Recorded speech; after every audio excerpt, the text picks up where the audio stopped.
నేను మావిగన్ గురించి ఈవినింగ్ నేను ప్రెస్ మీట్లో మాట్లాడబోతున్నాను. ఇక్కడ హెడ్ ఆఫీస్లో నోట్ తీసుకుని ఇప్పుడు నేను చెప్పదలుచుకుంది ఏంటంటే రెండు మాటలు చెప్తాను. మీకు అడిగారు కాబట్టి,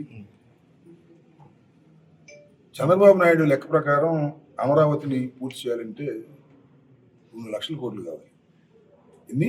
2 లక్షల కోట్లు కావాలి. ఆయన చెప్పింది నేను చెప్పింది ఎవరు కాదు. ఇప్పుడు పూర్తి అవ్వలేదు. నేను నువ్వు బతికుండా పూర్తి అయిద్దా? నాకు నమ్మకం లేదు. మీకు ఒక నమ్మకం ఉంటే చెప్పండి. అది పూర్తయ్యే పథకం కాని దాన్ని పట్టుకున్నాడు చంద్రబాబు నాయుడు గారు. మావిగన్ అదే ఆంధ్రప్రదేశ్ అభివృద్ధి మంత్రం.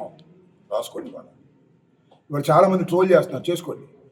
మావిగన్నే ఆంధ్రప్రదేశ్ అభివృద్ధి మంత్రం. అదే జరుగుతుంది. ఇది 2 లక్షల కోట్లు, ఇప్పుడు 50 లక్షల కోట్లు తీసుకొచ్చి 60 లక్షల కోట్లు తీసుకొచ్చాడు, గంగలో పోస్తున్నాడు. మీరు చూశారు కదా. ఒక ప్రొఫెసర్ రామచంద్రయ్య ఆయన ఒకటే చెప్పాడు, ప్రపంచంలో చాలా పట్టణాలు చూశాను, అమరావతి లాంటి పట్టణాన్ని నేను త్వరగా చూడలేదన్నాడు. ఏందే స్వామి అంటే, నదిలో నుంచి నీళ్లు తోడి లేదా పెట్టి చెరువులు నింపుతారు, కానీ అమరావతిలో నీళ్లు తోడి నదిలోకి పోయాలి. అది పరిస్థితి. అంటే అమరావతి లోతట్టు ప్రాంతం. అది సెలెక్ట్ చేస్తున్నాడు అబ్బాయి. ఎవరబ్బాయి? మన చంద్రబాబు గారు. ఇప్పుడు ఎందుకు సెలెక్ట్ చేస్తున్నాడో నాకు అర్థం కాల. దుర్మార్గం. నేను మరొకసారి చెప్తున్నా, అమరావతి పూర్తయ్యే అవకాశం లేదు. మావిగనే ఆంధ్రప్రదేశ్ యొక్క అభివృద్ధి మంత్రం కాబోతుంది. రేపు గుర్తుపెట్టుకోండి. అలా తెలియగలుగుతానండి. అలా అమరావతిని మార్చడానికి వీలు లేదు అని చట్టం తీసుకొచ్చారేంటి? ఎవరు మారుతారని భయం నీకు? అంటే నువ్వు రావనేగా. మళ్ళా ఏమన్నా అనుమానమా? నాకు ఇంకో మాట చెప్తా, అది నువ్వు చట్టం చేసే అంత మొగడు అయితే వచ్చేవాడు చట్టం చేయలేడు తిరిగి. కామన్ సెన్స్ లేదా చంద్రబాబు నీకు? ఇన్ని సంవత్సరాలు వచ్చింది, ఇంత రాజకీయ పరిజ్ఞానం ఉందని చెప్తున్నావు నువ్వు. అసలు నీకు రాజకీయ పరిజ్ఞానం ఉందని భావించేవాడు అమాయకుడు. నీకు రాజకీయ పరిజ్ఞానం, నీకు అభివృద్ధి మీద ఒక పట్టు ఉంటే అమరావతి ఎందుకు పెడతావా రాజధాని? గుంటలో ఎందుకు పెడతావా రాజధాని? వర్షం వస్తే నిండిపోయేటటువంటి చెరువులాగా నిండిపోయి అమరావతి ఎందుకు పెడతావు? స్వార్థం, డబ్బు సంపాదన, కొడుకుని అధికారంలోకి తీసుకురావాలనేటువంటి కోరిక, ఇవి తప్ప ఏవీ లేవు.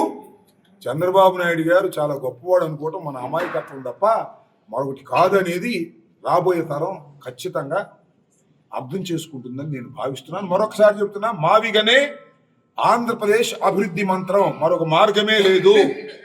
అమరావతి అనేది అది పూర్తయ్యే ప్రాజెక్టు కాదు, మన అగాధంలోకి దించేటటువంటి ప్రాజెక్టు. ఆమె మీద కూడా అనేకమైన అక్రమ కేసులు పెట్టారు. అరెస్ట్ చేయాలని ప్రతి నిత్యం ప్రయత్నం చేశారు. ఆ భగవంతుడు దయ కానివ్వండి, న్యాయస్థానాల్లో వారు అప్రోచ్ అయ్యి సరైన సమయంలో కొన్ని ఆర్డర్స్ తెచ్చుకోవడం వల్ల కానివ్వండి, ఆమె జైలుకు వెళ్ళకోకుండా, మహిళ అయినప్పటికీ కూడా జైలుకు వెళ్ళకోకుండా ఆమెను కాపాడుకోగలిగారు. అయితే వాళ్ళ మరిది గారు గోపి జైలుకు వెళ్ళాడు, బెయిల్ తెచ్చుకున్నాడు. రజనీ గారిని కూడా మహిళ అయినా, మాజీ శాసనసభ్యురాలు, మాజీ మంత్రి అయినా ఏదో ఒక విధంగా ఆమెను హెరాస్ చేయాలి, ఆమెను భయపెట్టాలి అనే ఉద్దేశంతో కటకటాలకు పంపించాలని తెలుగుదేశం పార్టీ నాయకులు, తెలుగుదేశం ప్రయత్నం చేస్తున్నటువంటి విషయం నేను మీకు ప్రత్యేకంగా చెప్పవలసినటువంటి అవసరం లేదు. ఇన్ని ఇబ్బందుల్లో ఉన్నా నాకు మానసికంగా సపోర్ట్ చేసినటువంటి రాష్ట్రంలో ఉన్నటువంటి వ్యక్తుల్లో మాజీ మంత్రివర్యురాలు రజనీ గారు కూడా ఒకరు. అందువల్ల వారికి నా హృదయపూర్వకమైన ధన్యవాదాలు తెలియచేసుకోవాలనే ఉద్దేశంతో రావటం జరిగింది. అదేవిధంగా ఆమెను హెరాస్ చేస్తున్నా ధైర్యంగా నిలబడినందుకు ఆమెని అప్రిషియేట్ చేసే కార్యక్రమం కూడా ఇవాళ నేను తలపెట్టానని మనం చూస్తున్నాం.